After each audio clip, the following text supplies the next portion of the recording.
वा, अरुण अगदी माझ्या जाळ्यात अडकलाय आणि श्यामला या घरातून बाहेर काढण्याचा रस्ता मोकळा झाला. अरे अरुण, तू या कागदावर सही नाही केलीयस, तू तुझ्या मृत्यूपत्रावर सही केलीये.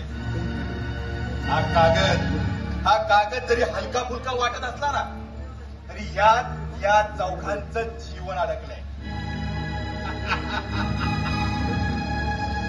मला वाटलं नव्हतं की अरुण एवढा बावळट असेल म्हणून.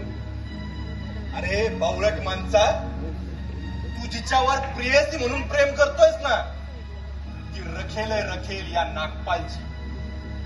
जो पैसा मी तुला देतोय, तो पैसा तू तिला देतोयस आणि ती मला आणून देतेय.